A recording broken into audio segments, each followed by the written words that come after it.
Ajmer recording. Subscribe, like, comment, share করুন। ধন্যবাদ। একটা শুকনা খেজুরের গাছ, শুকনা মৃত শুকনা খেজুরের গাছ মাটির মধ্যে গাইরা এর মধ্যে হেলান দিয়ে জুমার দিন খুতবা দিতেন। মিম্বর যখন পাকা হয়ে গেল গাছটা উঠায় ফেলে দিল। নবীজি জুমার দিন খুতবা দিবেন, কে যেন হাও মাও করে কাঁদতেছেন। রাসূল বলেন, কাঁদে কে? সাহাবীরা বলেন, ইয়া রাসূলুল্লাহ, আমরা তো কেউ কাঁদি না, আমার কানে কান্নার আওয়াজ আসতেছে, তোমরা তালাশ করো। সাহাবীরা দেখে ওই শুকনা মৃত খেজুরের গাছটা কাঁদতেছে। মৃত শুকনা গাছ কান্দে কোন নবীর জন্য? যেই নবী হলো রাহমাতাল লিল আলামিন। আজকে সেই নবীর উম্মত বিশ্বজুড়ে বিপদের মধ্যে। বিপদে থাকার একটাই কারণ, আমরা নবীর পক্ষটাকে ছেড়ে দিয়েছি। নবী যেদিকে যাওয়ার কথা বলেছিল আমরা সেদিকে যাই না।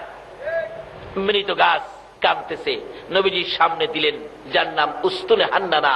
রাসূল বলেন, ও উস্তুনে হান্নানা, মৃত শুকনা খেজুরের ঘাস, তুমি এইভাবে কাঁদতেছো, তুমি তো মৃত, তুমি এইভাবে কাঁদো কিভাবে? খেজুরের গাছ, মৃত গাছ জবাব দেন, হুজুর, আমি মৃত ঠিক, কিন্তু আমার একটা ব্যথা আছে। কি ব্যথা? আমি এতদিন রাহমাতাল লিল আলামিন নবীর পিঠ মুবারকের সাথে লেগে থাকতাম, আজকে আমি নবীর থেকে দূরে সরে গেলাম। নবীর থেকে দূরে যাওয়ার ব্যথাই বেদনা সহ্য করতে না পেরে আমি এতিমের মতো কাঁদতেছি। রাসূল বলেন, তুমি তো মৃত, তুমি তো জীবিত না, তুমি কান্দো কিভাবে? সাহাবীরা আর সহ্য হয়ে গেলেন, হুজুর, মৃত ঘাস আপনার ব্যথায় কান্দে, আমরা জীবিত হয়ে কি করলাম? আরে উস্তুনে হান্নানা, কান্দিস না, তোর কান্না শুনে আমি নবীর মায়া হয়ে গেছে, দয়া হয়ে গেছে, আর কান্দিস না রে উস্তুনে হান্নানা, আমি তো সকলের জন্য রহমত, আমি নবী তোর জন্য দোয়া করে দেই, তুই একটা জীবিত খেজুরের গাছ হয়ে যাবে। বলুন, আমাদের নবী দোয়া করলে মৃত গাছ জীবিত হইতে পারেনি? একবার একজন খ্রিস্টান আরেকজন মুসলমান, দুইজন একসাথে যাচ্ছে হাইটা। খ্রিস্টান লোক বলতেছেন মুসলমানকে, দেখো মুসলমান বেটা, আমাদের যে নবী ছিল ঈসা নবী, কত ক্ষমতাবান ছিল, মরা মানুষ জীবিত করে ফেলছে কুম বিইজনিল্লাহ বলে। আমাদের মুসলমান লোকটা বলতেছে, না, তোমাদের নবী ঈসা নবীর চাইতে কোটি কোটি গুণ পাওয়ার বেশি ছিল আমাদের নবীর, কারণ আমাদের নবী হলো সকল নবীর সেরা নবী, শ্রেষ্ঠ নবী, যার উসিলাই সকল নবীর নবুয়তি, যার উসিলাই কুল কায়নাত। খ্রিস্টান বেটা খুব জ্ঞানী ছিলেন, হ্যাঁ, প্রশ্ন করে বসলেন আমাদের মুসলমানকে, শোনো, তোমাদের নবী কি মৃত মানুষ জীবিত করতে পারছে? তখন এই মুসলমান বেটা হ্যাঁ জানে না, জীবনে ওয়াজ শুনতেও যায় নাই। বাবারে, ওয়াজ শুনতে গেলেও মাঝে মাঝে পয়েন্ট পাওয়া যায়, এগুলি রাখলে বিপদে কামে লাগে। তো খ্রিস্টান খালি কয়, আরে বাবা, পাওয়ার যে বেশি, কিভাবে তোমাদের নবী মৃত মানুষ জীবিত করছে একটা পয়েন্ট দেখাও। হ্যাঁ, জীবনে ওয়াজেও গেছে না, দেখাইবো কোত্থেকে? কিন্তু দুইজনে ধাক্কাধাক্কি করে যাইতেছে রাস্তায়, কথা কাটাকাটি করে একেবারে শেষ পর্যায়ে চলে গেছে। খ্রিস্টান লোকটার কাছে আমাদের নবীর উম্মত মুসলমান স্বীকার করবে আমাদের নবী মৃত মানুষ জীবিত করতে পারে না, এই কথাটা স্বীকার করবে। এমন সময় আজকে যার স্মরণে মাহফিল, গাউসে পাক ওই দুই ব্যক্তির পিছনে হাজির। পিছন থেকে গাউসে পাক ডাক দিয়ে বলতেছেন, ও বাবারা, তোমরা কি নিয়ে তকরাতকরি করতেছো? দুজন পিছনে ফিরে চাই দেখে গাউসে পাক, বলুন, মুসলমান বেটার ভাওয়ার বাড়ছে না কমছে? হাই, তিনটা লাফ মারছে। এই বেটা, ওহন ক। আচ্ছা, গাউসে পাক পিছে থাকাতে মুসলমানের ভাওয়ার বাড়ছে না কমছে? আজকে সেই গাউসে পাকের স্মরণে কারা মাহফিলের আয়োজন করেছো? তোমরাও যদি একদিন বিপদে পড়ে যাও, গাউসে পাক তোমাদের পাশে গিয়ে দাঁড়াবে।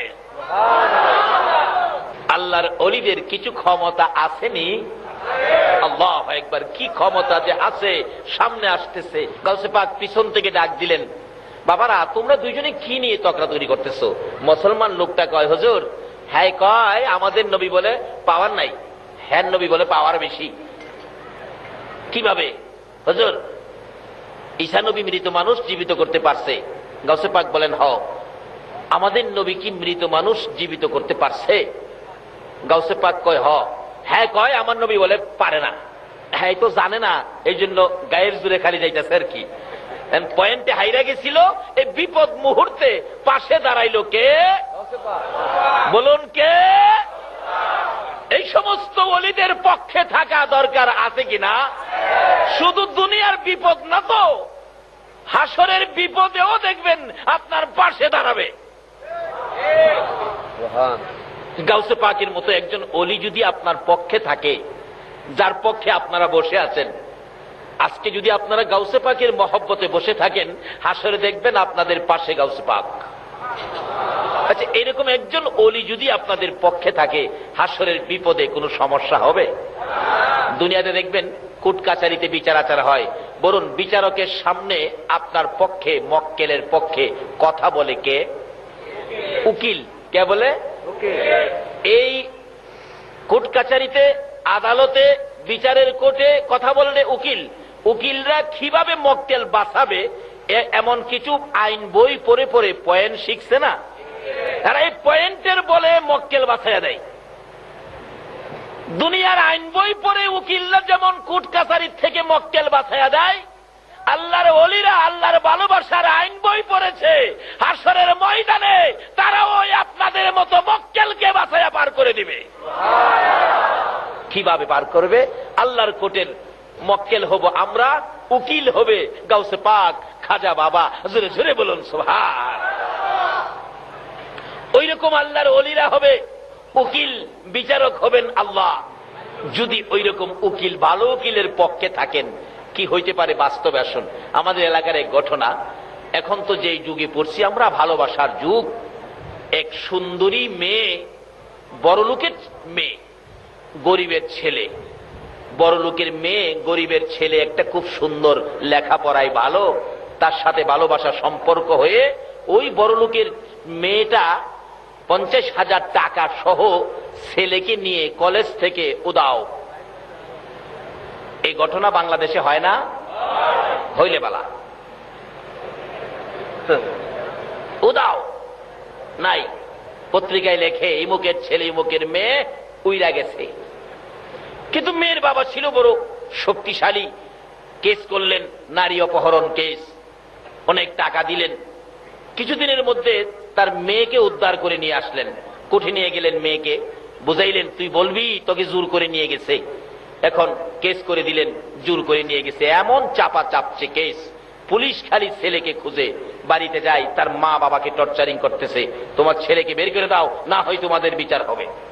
মা বাবা কান্দে কান্দে, ফকিন্নির পোলা তুই কেন গেলি এই কাজ করতে? আরেক বুদ্ধিমান ব্যক্তি বলতেছেন ছেলের মা বাবাকে, এত পেরেশান না হইয়া আপনারা আরেকটা কাউন্টার কেস করেন। Counter case. উকিলের কাছে গেছে, উকিল সাহেব আমি এই বিপদে আছি, এই বিপদের কি কোনো পথ পাওয়া যাবে উদ্ধার হওয়ার জন্য? উকিল বলে এত আইন বই পড়ছি, এটা কোনো ব্যাপার হইল? কেস করেন, কাউন্টার কেস, ছেলেকে নিয়ে আসেন। ছেলে তো ভয়ে বাড়িতে আসে না, আমার ছেলে সুগায়া একবারে কাঠের মতো হয়ে গেছে, ভয় পায়, খায় না, ঘুমায় না, না জানি পুলিশে ধরে নিয়ে যায়। নিয়ে আসেন। রাত্রে একদিন গভীর রাত্রে উকিলের বাড়ির নিচে, উকিল কই বেটা চিন্তা করিস না, এই যে দেখ আইন বই ভর্তি, এই আইন, এত আইন বই পড়ছি, তোর কিসের বিপদ, আমি বিপদ থেকে তোরে বাঁচাইয়া দিব, যা চিন্তা করিস না, কিন্তু শর্ত হইল আমি যা কমু তা শুনবি। কেস করে দিলেন। যেদিন কোর্টে হাজির হবে, ওই মেয়ের সাথে অপরাধী ছেলে কোর্টে হাজির হবে, তো উকিল বললেন কোর্টে তোরে যাই জিগাইব, উকিলের পরামর্শ, তোরে যাই জিজ্ঞেস করবে তুই খালি চুপ করে তাকায় থাকবি, কোনো কথা তুই বলবি না, তাকায় থাকবি। মক্কেল যে মক্কেলের মতোই থাকবি। কোর্টে উঠলো, বাদী বিবাদী হাজির হাজির। মেয়ের পক্ষের উকিল বলতেছেন মাননীয় বিচারপতি অনুমতি দেন কথা বলি। বলেন। উকিলের মুখ তো বুঝি নেই কিভাবে শুরু হয়েছে। এই যদি হয় স্যার সামাজিক আচার আচরণ, যুবকেরা মেয়েদেরকে ধরে নিয়ে যাবে জোর করে ঘর থেকে, সংসার, এই সমাজ, এই দেশ কেমনে চলবে? মাননীয় আদালত আপনারও তো মেয়ে আছে, কি হবে দেশ, কোন দিকে যাচ্ছে? উকিলের মুখ একেবারে সাবান দিয়ে খইসা দইয়া ইস্তারি গিরে ফেলাই গেছে। অবশেষে ম্যাজিস্ট্রেট বলতেছেন উকিল সাহেব থামেন, আমি দুইটা প্রশ্ন করি। এই ছেলে, এই মেয়েটাকে তুমি যখন জোর করে ধরে নিয়ে যাও তখন রাত্র কয়টা বাজে? তার উকিলের পরামর্শ কি ছিল? চুপ করে থাকা, কথা বলিস না। চেয়েছি ম্যাজিস্ট্রেটের পাই, আরে বাবা রাত্র তখন কয়টা বাজে? উকিল খালি টনটন আওয়াজ করে, মানে কথা কইস না, যা কইছি তা শুনিস। বাবারে বালা ওলির পিছনে গিয়া মক্কেল হয়ে যান, যা করে ওলি ওই করবো। আল্লাহু আকবার বলো। আজকে দুনিয়ার কোর্টে যদি মক্কেলকে পয়েন্টের খাতায় মক্কেল বানায়া উকিল কই কথা কইস না, যা বলতে হয় আমি ওই বলবো।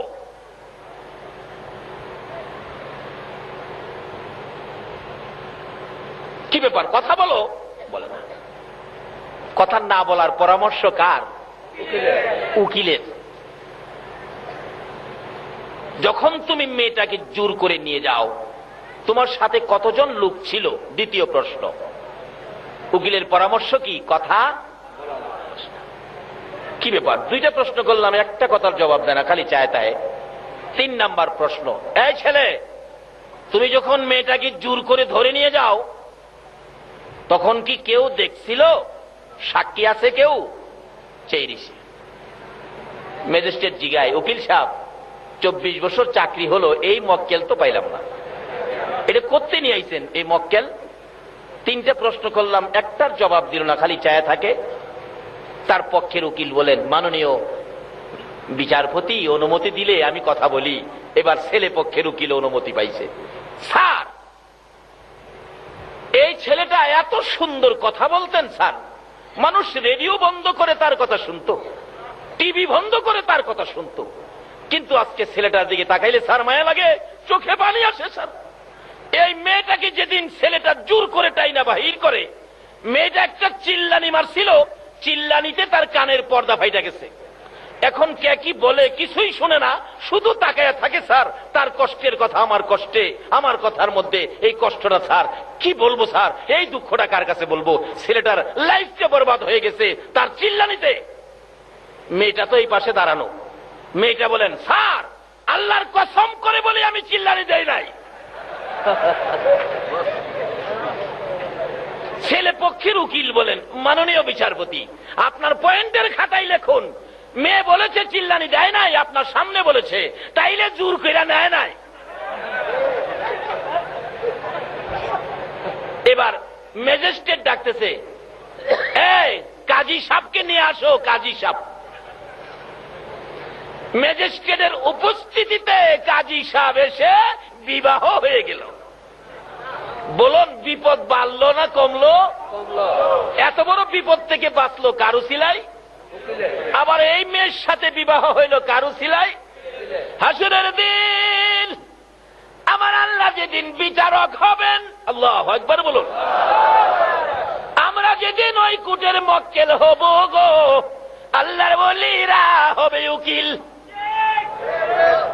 গাউসে পাক আমাদের পক্ষ থেকে দাঁড়াইয়া বলবেন, ও আমার মক্কেলেরা, ও আমার মুরিদারা, ও আমার ভক্তবৃন্দরা, তোরা কথা বলিস না, যা বলতে হয় আমি আব্দুল কাদির বলবো, তোমরা কথা কইও না। জিগাইব, নামাজ পড়ছিলি? খালি চায় থাকবেন। রোজা রাখছিলি? চায় থাকবেন। ওয়াজ শুনছিলি? চায় থাকবেন। অনেকক্ষণ প্রশ্ন করার পর গাউসে পাক দাঁড়ায়া বলবেন, মাননীয় আদালত, এরা মক্কেল সরল সোজা মানুষ, শেষ যুগের মানুষ, আখিরি যুগের মানুষ, ফিতনা ফাসাদের যুগের মানুষ, তোমাকে ভালো করে ইবাদত করার জন্য সুযোগ নিতে পারে নাই, তোমাকে ভালো করে চেনার জন্য পথ খুঁজে পায় নাই। শুধুমাত্র আমি গাউসে পাকের ভক্ত ছিল, তোমার নবীকে ভালোবাসা দিয়েছিল গো, যার উসিলায় এত কিছু বানাইলা, এই নবীর ভালোবাসার খাতিরে আমি আব্দুল কাদির অনুরোধ করলাম, এই মানুষগুলোকে তুমি মাফ করে দাও। আল্লাহ বলবেন, ফেরেশতারা রে, আমার বন্ধুর ভালোবাসার দোহাই দিল রে, আমার বন্ধুর ভালোবাসার কারণে গাউসে পাকের অনুরোধে আমি আল্লাহ মাফ করে দিলাম।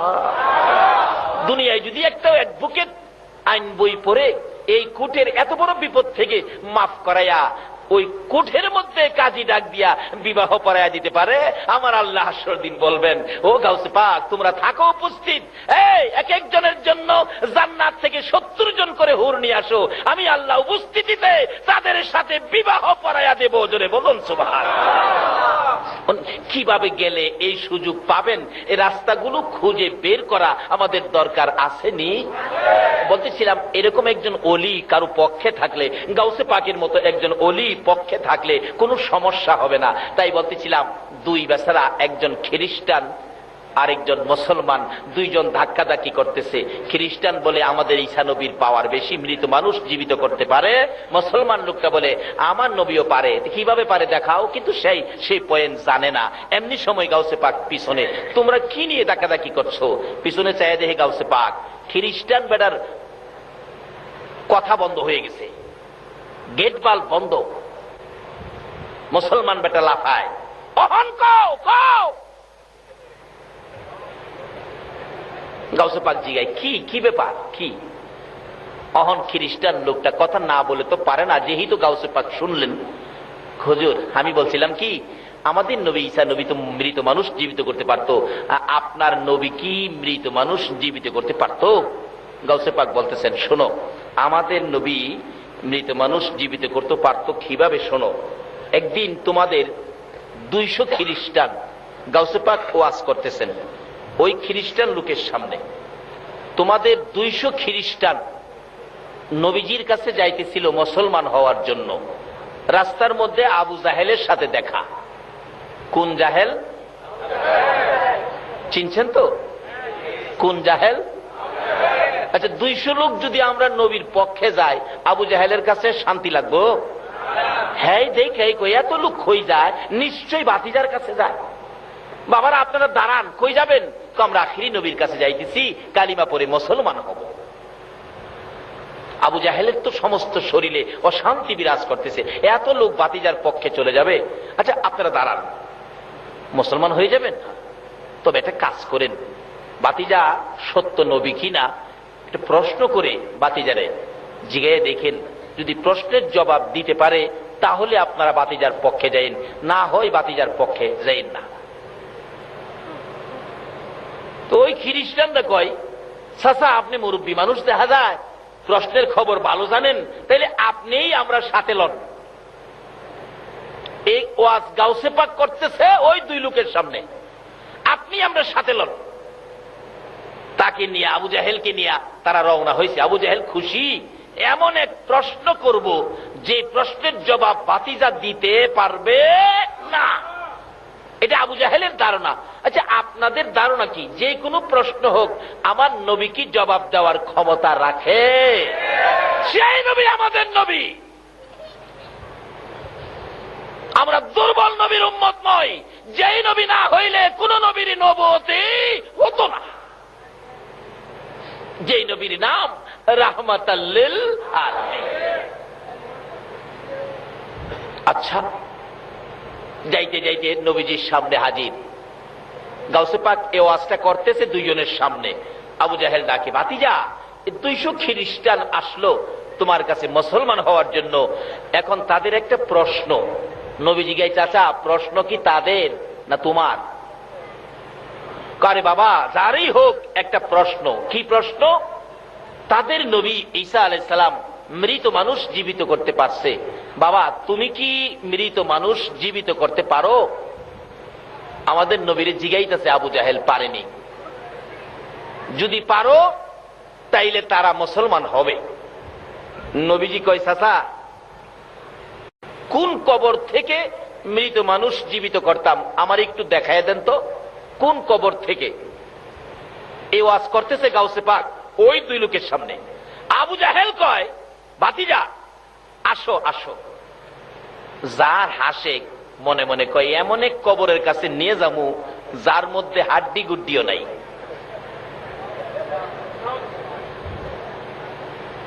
একেবারে মুসা নবীর আমলের এক কবর। কই মুসা নবী? মুসা নবীর আমলের এক কবরস্থানের পাশে গিয়া বলতেছে, ভাতিজা এই কবরটা থেকে মৃত মানুষ জীবিত করো। আচ্ছা, আবু জাহেলের ধারণা হাড্ডিও নাই, কোত্থেকে হবে? আচ্ছা, আপনাদের ধারণা কি? না থাকুক হাড্ডি, আমাদের নবী ডাক দিলে মানুষকে আসবে? আমাদের নবী আঙ্গুল ইশারা করলে আকাশের চাঁদ জানি কি হয়? বলুন কি হয়?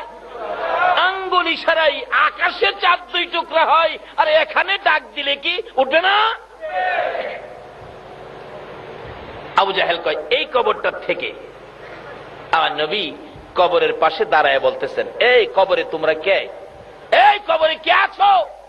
উঠো তো, উঠো। নবী ডাক দিতে দেরি ওই মুসা নবীর আমলের যে ব্যক্তি এখানে শায়িত ছিলেন, বিরাট বড় এক ব্যক্তি, কালা ছাই হয়ে গেছে, আস্তে আস্তে উঠতেছে, বড় বড় চোখ।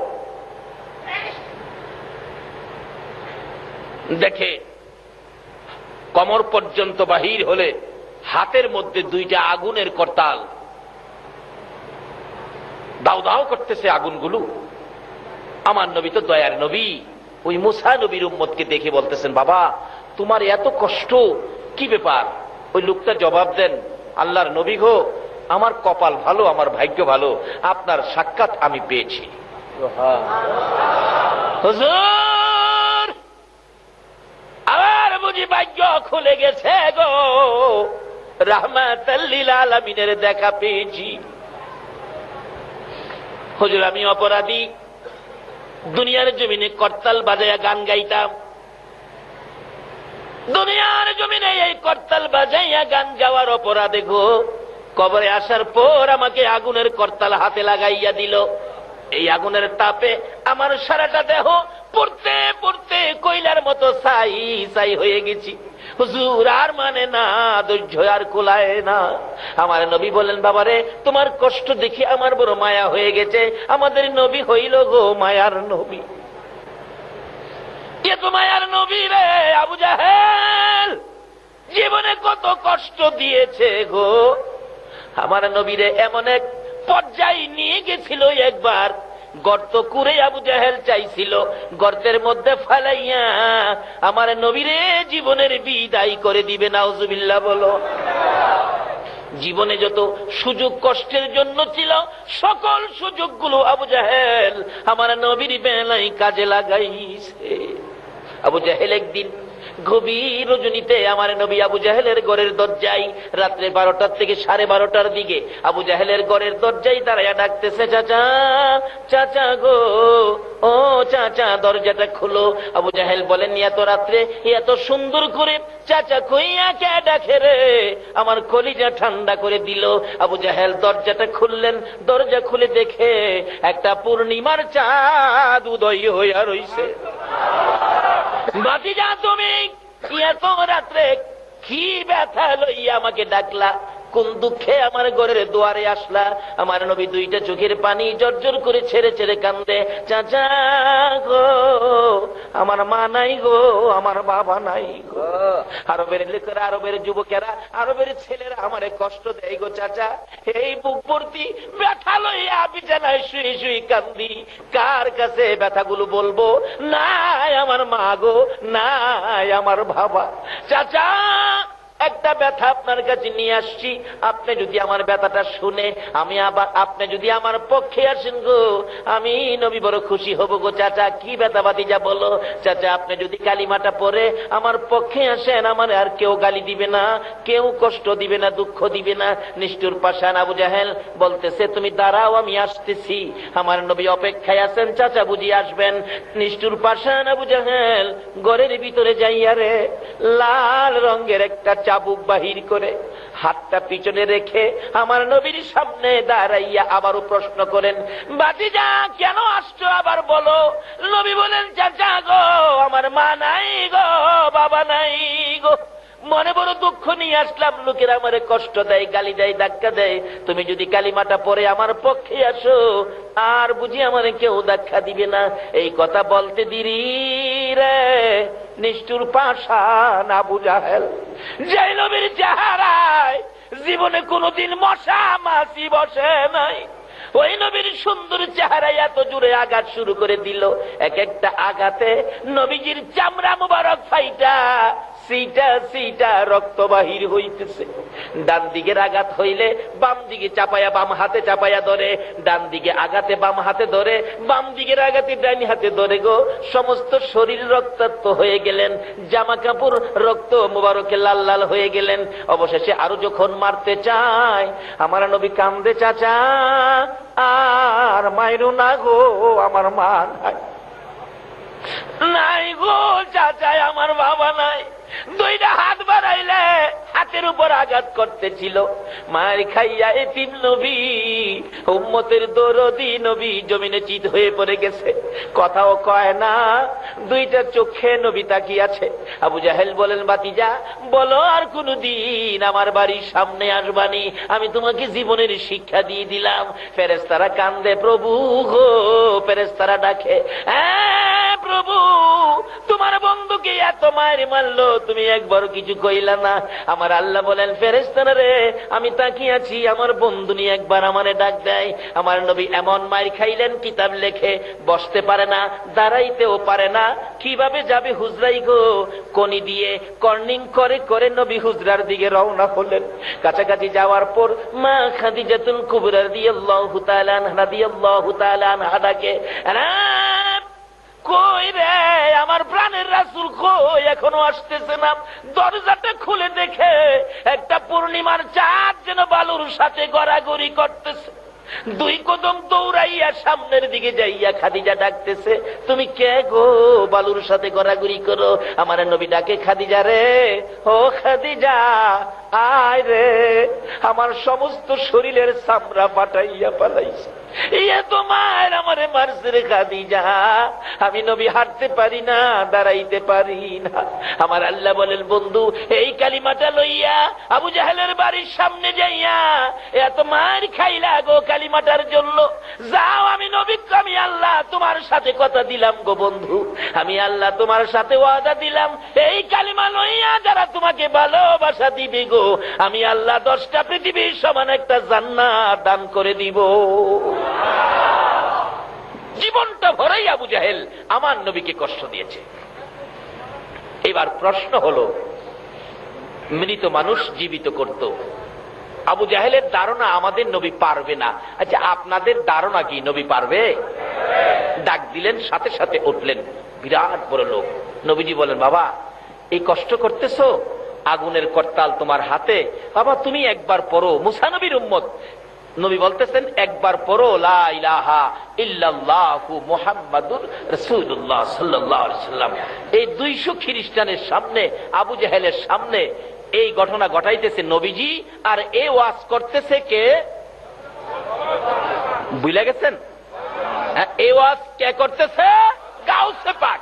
আজকে ওই মুসলমান লোকটা তো বিপদে পড়ে গেছিল খ্রিস্টানের সামনে, কিন্তু আল্লাহর ওলির পক্ষে থাকাতে তার বিপদ আছে না পার হয়ে গেছে?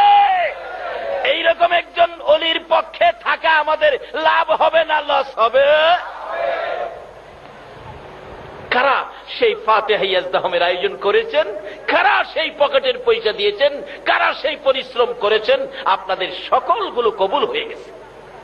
গাউসে পাক এই ওয়াজ করতেছেন। ওই লোকটা তো কালিমা পড়ে, কালিমাটা পড়ে শেষ করতে পারে নাই, আগুনের করতাল হাত থেকে পড়ে গেল, সঙ্গে সঙ্গে চেহারা নূরে নূরান্বিত হয়ে গেল। রাসূল বলেন, বাবা এবার আর তুমি বিপদে নয়, জাহান্নামী নয়, এবার তুমি জান্নাতের আরামের বিছানায় ঘুমাও।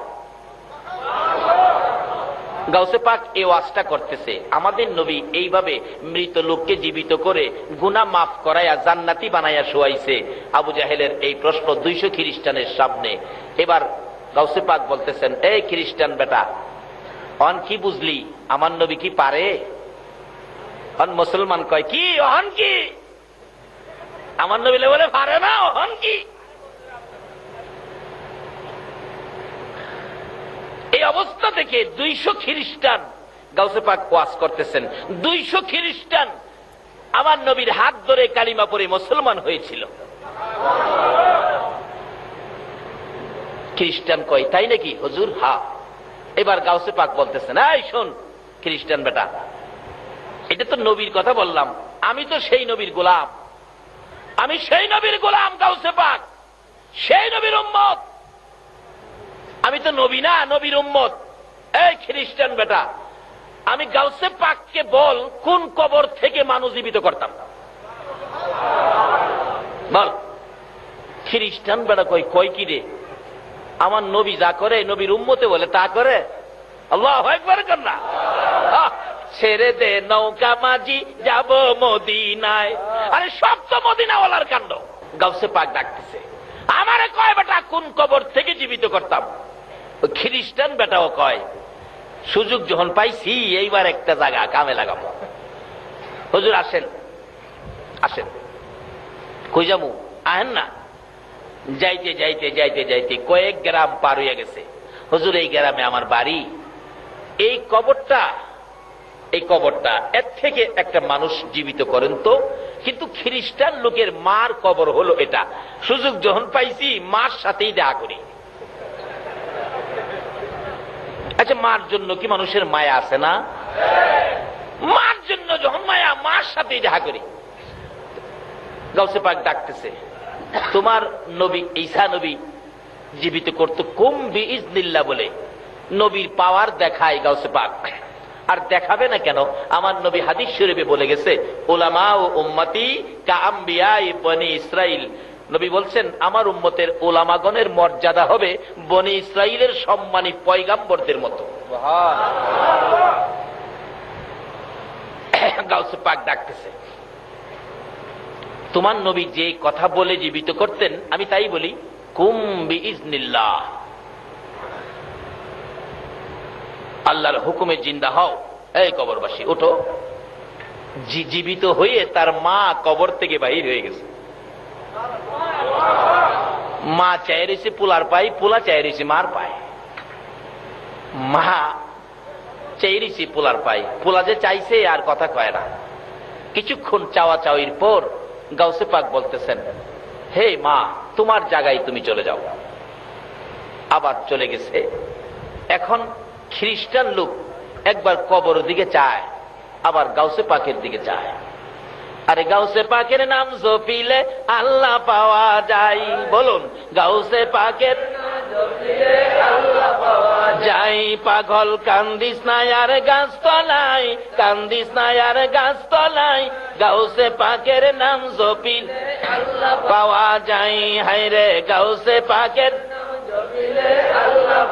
বাবার আসুন, আমরা তো সেই নবীর উম্মত। গাউসে পাক যেই নবীর উম্মত, আমরাও ঠিক সেই নবীর উম্মত।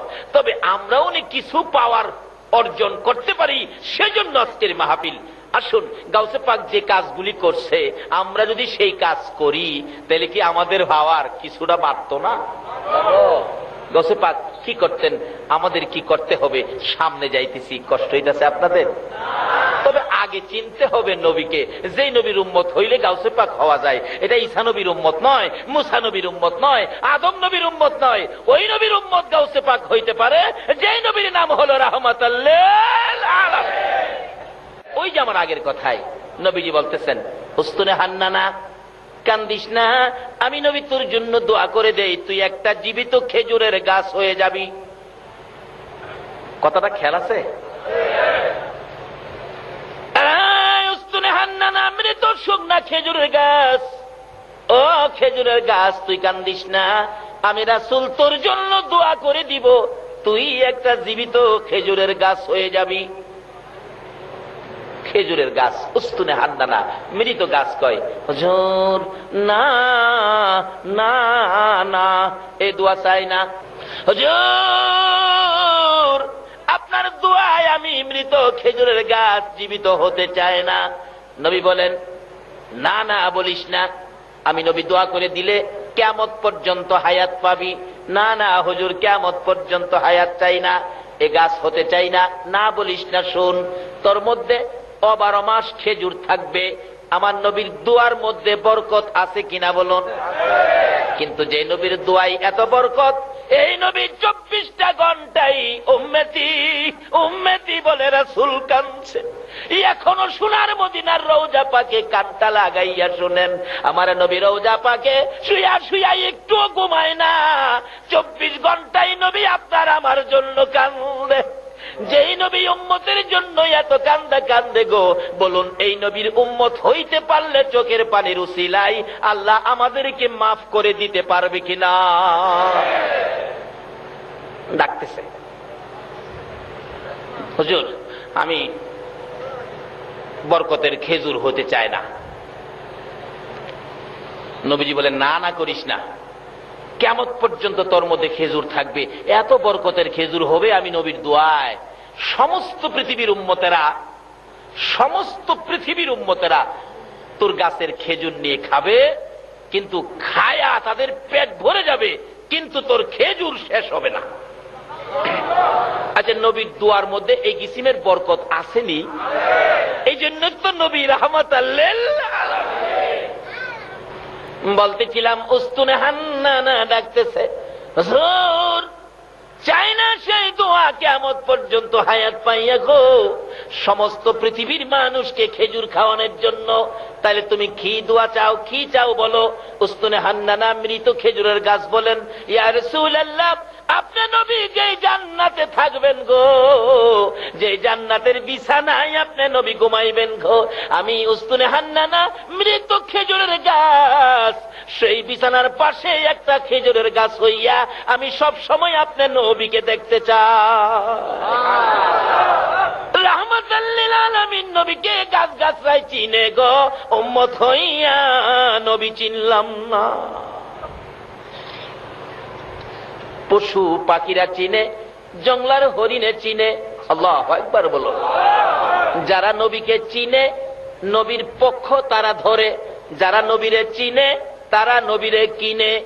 যারা নবীরে চিনে তারা নবীরে, যে যা চিনে সেই তা কিনে। যারা গাউসে পাককে চিনেছে তারা ফাতিহা ইয়াজদাহম করেছে, যারা নবীকে চিনেছে এই যে মিলাদুন নবী আয়োজন করেছে, যারা নবীরে চিনে নাই মিলাদুন নবীর আয়োজন। এই জাতের ব্যক্তি আছে না চিটাগাং? আছে আছে, তাই তো সহজ হয়ে গেল।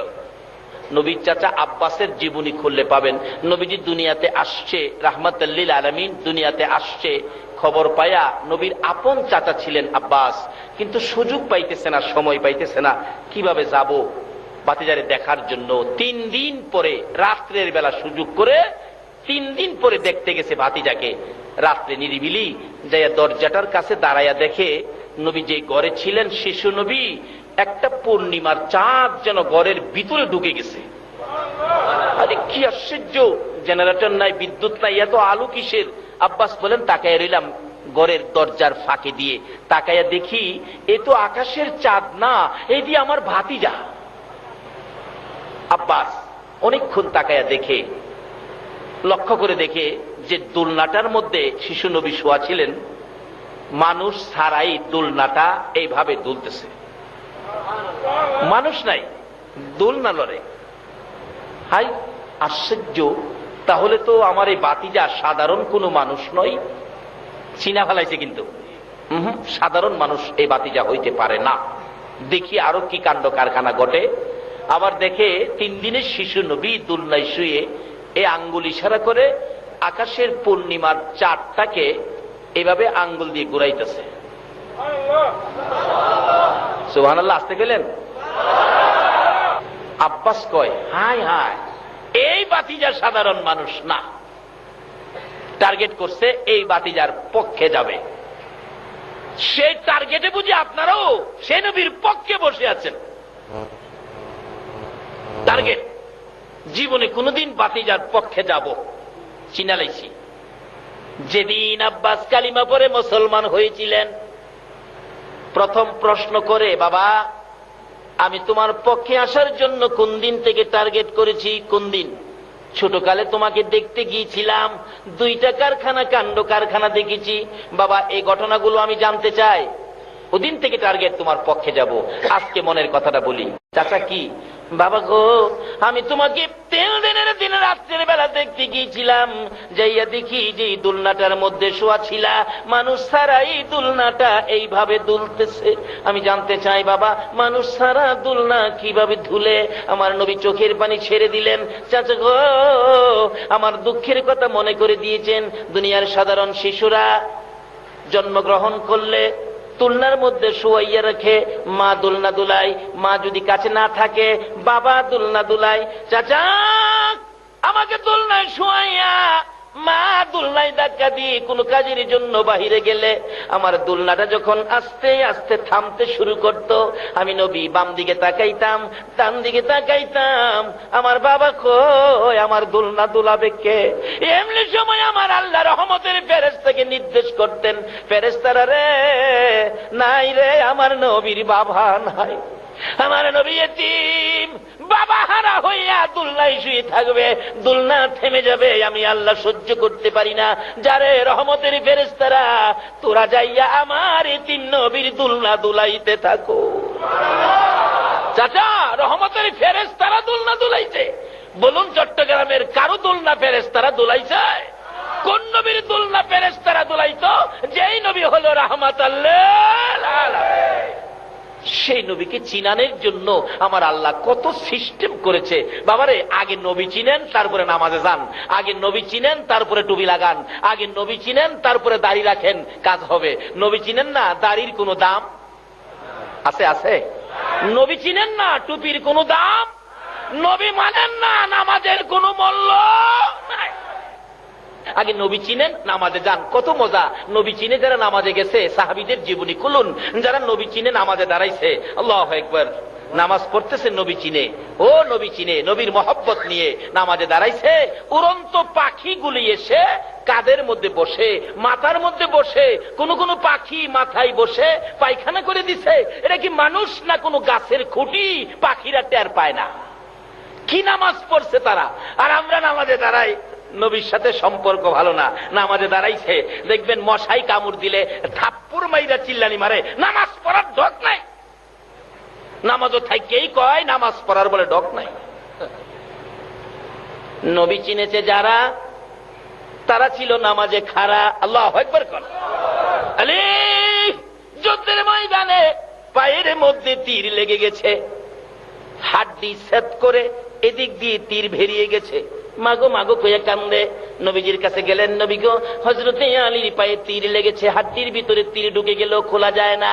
আমার নবী বলেন, সাহাবীরা রে আমার আলীকে নামাজে যাইতে দাও। হযরতে আলী বলেন, আমি 2 রাকাত নামাজের নিয়ত করে নামাজে দাঁড়াইলাম। ওই নবীর আশিক, নবীর পাগল আলী নামাজে দাঁড়ানোর পর একজন সাহাবী আলীর পায়ের সাথে পাও লাগাইয়া হাতে ভালো করে ধরে তীরের আগার মধ্যে 2 দাঁত দিয়ে কামড় দিয়ে ডাট করে ধরে টাইনা টাইনা হাড্ডির ভিতর থেকে তীর খুলে নিল। নামাজ শেষে জিজ্ঞেস করা হলো, আলী রে তোর পায়ের তীর খুলেছি, বল কতটুকুন ব্যথা পেয়েছো? হযরতে আলী বলেন, আল্লাহর কসম করে বলি এই নামাজের মধ্যে তীর খুলেছ, পিঁপড়া কামড়ের ব্যথাও আমি আলী পাই না। নবী চিনার পরে ইবাদতে যান, বুঝবেন ইবাদতে কত স্বাদ। বলতেছিলাম, আব্বাস বলেন, বাবা গো আমি 2টা প্রশ্ন করলাম, একটার জবাব পাইলাম, রহমতের ফেরেশতারা তোমার দুলনা দুলাইতো। 2 নাম্বার প্রশ্ন, বাবা দেখেছি আকাশের চাঁদ আঙ্গুলের ইশারায় এইভাবে ঘুরাইছো, এই ব্যাপারটা তো বুঝতে পারলাম না। আমার নবী চোখের পানি ছেড়ে দিলেন, চাচা চাচা গো শুনুন এই কারণটা কি হবে? কি হবে বাবা বলো? চাচা দুনিয়ার সাধারণ শিশু জন্মগ্রহণ করলে বাবা আদর করে, মা মায়া করে, বাবা বাজার থেকে সন্তান খেলার জন্য ফুল কিনে আনে। শিশু বাচ্চারা যেই বিছানায় শুয়ে থাকে গো চাচা, ওই বাচ্চার চোখের উপর ফুলটা ঝুলাইয়া রাখে। বাচ্চাগুলো ঘরে কেউ যদি নাও থাকে, ফুলের দিকে তাকাইয়া বাচ্চা খেলে। একটু যখন বড় হয় গো চাচা, ও আর শব্দ করে, আর একটু যখন বড় হয় চাচা 2টা হাত নাড়াইয়া ফুল ধরতে চাই, ফুলের সাথে খেলে। চাচা এমন একটা ফুল কিনার মতো মক্কা নগরে আমার কেউ ছিল না। আমি নবী খেলবো কার সাথে? ফুল কিনে দিবি কে? আমি এতিম হইয়া দুনিয়াতে আসছি, ফুল কিনার মতো কেউ ছিল না বিদায় আমার আল্লাহ আমি নবীর জন্য আকাশের পূর্ণিমার চাঁদ ফুল বানাইয়া আমি নবীর চোখের সামনে ঝুলাইয়া রাখতো। আল্লাহ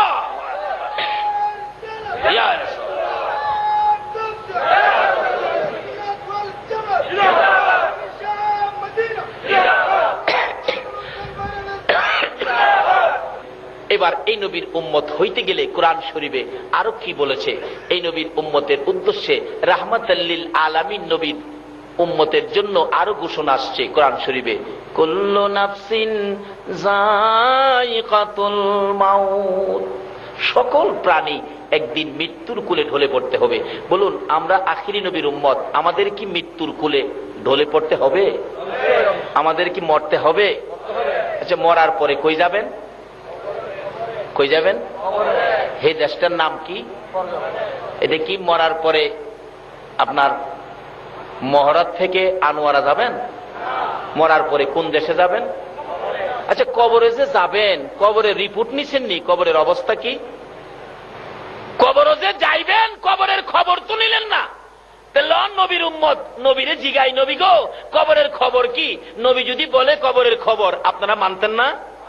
নবী বলছে, উম্মতেরা রে, এক একটা কবরের ভিতরে 99টা করে মারাত্মক বিষাক্তক সাপ দেওয়া হবে। রাসূল বলছেন, একটা সাপ যদি কবর থেকে মাথাটা বাহির করে একটু শ্বাস ফেলাইতো, এই সাপের শ্বাসটা এত কড়া অ্যাকশন, সমস্ত পৃথিবীর গাছ গাছরা পুড়ে ছাই ছাই হয়ে যাইত। এমন পুরাই পুরতো, কিয়ামত পর্যন্ত এই জমিনে আর গাছ চালাইতো না। আচ্ছা, নবীর কথা সত্য নেই? এই বিপদের গড় কবরটা আমাদের সামনে আসেনি, কিন্তু এই বিপদ থেকে বাঁচার জন্য আপনারা কি চান? ওমা খলাকতুল জিন্না ওয়াল ইনসা ইল্লা লিয়াবুদুন। আল্লাহ বলবেন, আরে আমি মানুষ আর জিন জাতিকে বানাইছি আমার ইবাদতের জন্য। আল্লাহ ইবাদত, আমরা ইবাদতের জন্য বানাইছেন? লন ইবাদত করলে কি দিব জিগাই। আল্লাহ, আমরা ইবাদত করলে আপনি আমাদের কি দিবেন? তাও কইতেছে কোরআন শরীফে, ফাদখুলি ফি ইবাদি ওয়াদখুলি জান্নাতি। তোমরা আমার ইবাদতে ঢুকলে আমি তোমরা জান্নাতে ঢুকাবো। তোমরা আমার এই ইবাদত দিলে, আল্লাহ বলতেছেন, তোমরা আমার এই ইবাদত দিলে আমি তোমরা জান্নাত দেব। কত ভাগে বাক, কোন দলের কথা হইন্য ইবাদত করলে বেহেশত পাইবেন? ফায়সালা দিছে আমার আল্লাহ। ওমাই ইউতির রাসূল ফাকাদ আতাল্লাহ। তোমরা আমার নবীর কথাগুলি মাইনা কাজ করো, এই ইবাদতকারীকে আমি আল্লাহ জান্নাতে দিব। বলুন, কার কথা মাইনা ইবাদত করতে হবে? আরো জোরে কোন, কার কথা? নবীর মধ্যে কোনো বেজাল, দলাদলি, হিংসা বিদ্বেষ। কবরের এই 99 সাপ, রাসূল বলছেন 99 সাপ কবরে দেওয়া হবে। এই সাপের বিপদ থেকে বাঁচার জন্য আপনার কাজ হলো, আল্লাহ বলেছে, অমাইয়িতির রাসূলা ফাকাদ আতাল্লাহ। তোমরা আমার রাসূলের কথাগুলি মানো। যদি এই রাসূলের কথা মানতে পারেন, তাহলে আপনি জান্নাতি হবেন। কবরের মধ্যে কোনো বিপদ, কোনো সাপ আসতে পারবে না। নবীরে জিগাই, নবী গো, আমরা কিভাবে ইবাদত করতাম? নবীজি আপনাকে বলবে, আসসালাতু মিফতাহুল জান্নাহ, নামাজ হইল বেহেশতের। কয় না, নামাজ বেহেশতের। আচ্ছা, বাংলাদেশে এমন কোন নেতা নেত্রী আছে আপনারে বেহেশতের চাবিটা দিত? অথচ হেরার কথাই তো কত দৌড়াদৌড়ি করেন।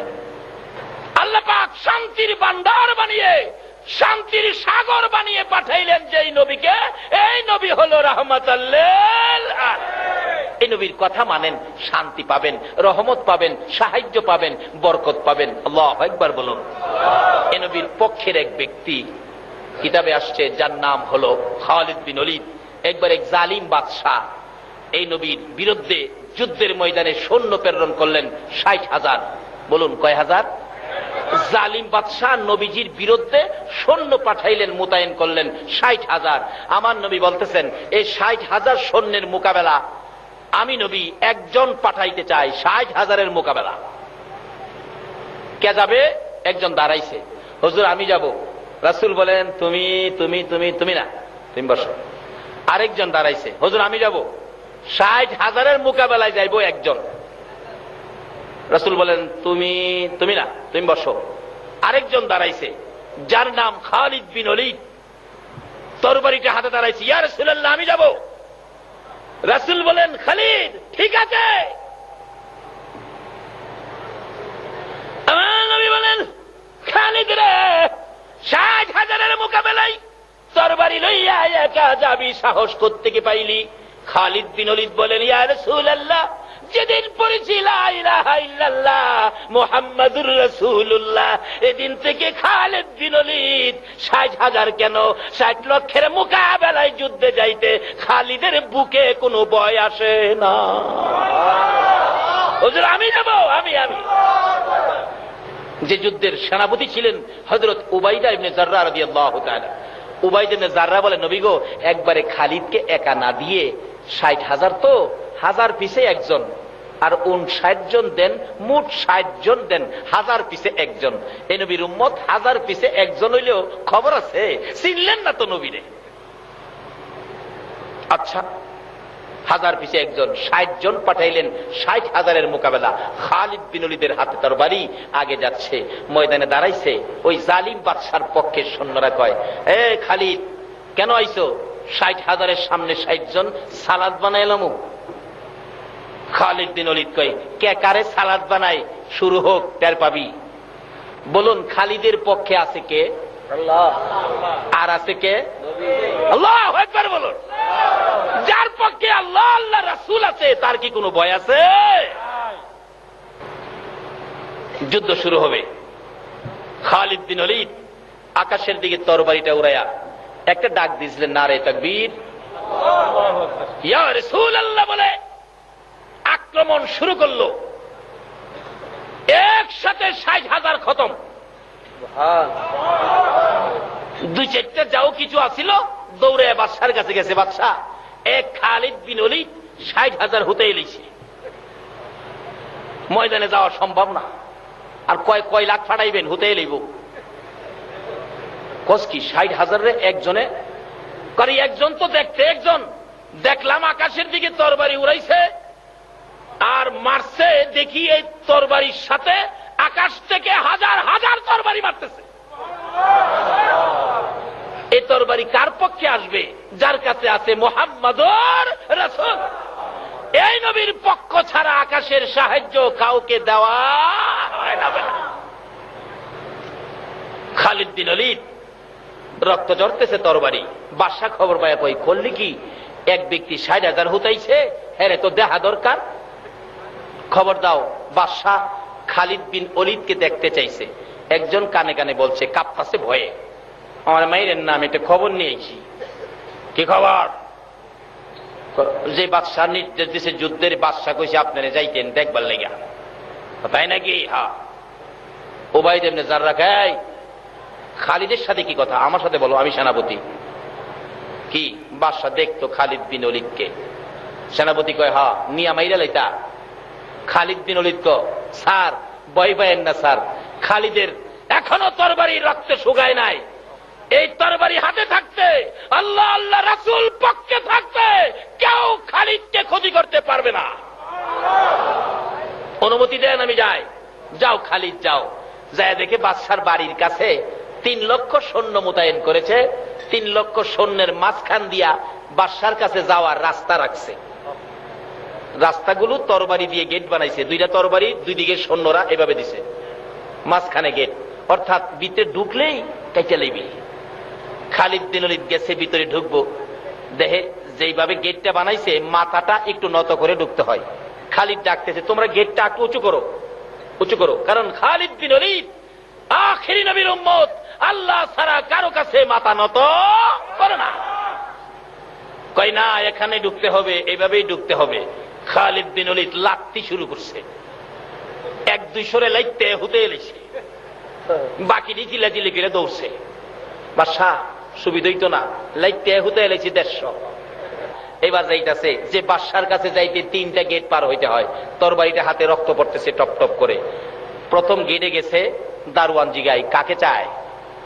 দারোয়ান জিগায় খালিদ বিন ওলীদকে কাকে চায়? খালিদ বিন ওলীদ, তোর বাদশা বলে কইছে খালিদ বিন ওলীদ রে দেখতো। কয়, স্যার আপনি কি সে খালিদ ৬০,০০০ যে হুতাইলা? হ্যাঁ স্যার, আমারে মাইরেন না, জান গিয়া। 2 নাম্বার গেটও গেছে। প্রথম গেটে বাধা দিছে না, মনে হইলা ওই খালিদ বিন ওলীদ। আমি আর বাধা দিয়া জীবনটা দিয়া লাভ নাই, স্যার জানগা স্যার। 3 নাম্বার সিঁড়ি পার হয়ে গেছে। 3 নাম্বার সিঁড়ি, 3 নাম্বার গেট পার হয়ে যাওয়ার পর বাদশার কাছাকাছি একবারে খাস কামরায় গিয়ে বসছে। বাদশাহ যেখানে বসছে সামনাসামনি বসছে খালিদ বিন ওলীদ। একবারে বাদশার হাঁটুর সাথে হাঁটু লাগাইয়া বসে। বাদশাহ কয়, তোমার নাম কি? কয়, যারে দেখতে চাইছো সেই খালিদ। বাদশাহ কয়, 3 লক্ষ সৈন্য কই রে? খালিদ কোন দিক দিয়ে আইলো? খালিদ বিন ওলীদ তরবারিটা এর গর্দানের মধ্যে নিয়ে লাগাইছে। 3 লক্ষ সৈন্য রে রাহস, তোরে শেষ করে এলাম। খালিদ, 3 লক্ষ সৈন্যের গেরাওয়ের মধ্যে তুমি আমার গর্দানে তরবারি ধরছো, তোমার কি একটু ভয় নাই? এখন নির্দেশ দিলে তোমাকে 3 লক্ষ টুকরা করে ফেলবে। খালিদ বিন ওলীদ বলেন, হে বাদশাহ, সেই ভয় খালিদ করে না। খালিদের সঙ্গে আছে আল্লাহ, আল্লাহর রাসূল। খালিদ বিন ওলীদ দুনিয়ার কাউকে ভয় করে না। তোর 3 লক্ষ সৈন্যকে ডাক দেওয়ার আগেই তোকে শেষ করে দিব। বাদশাহ কয়, খালিদ মারিস না। যে আল্লাহ, যে রাসূল পক্ষে থাকলে 3 লক্ষ সৈন্যের ভয় থাকে না। আমাকে সে আল্লাহ, সে আল্লাহর রাসূলের পক্ষে আমারে কবুল করে দাও।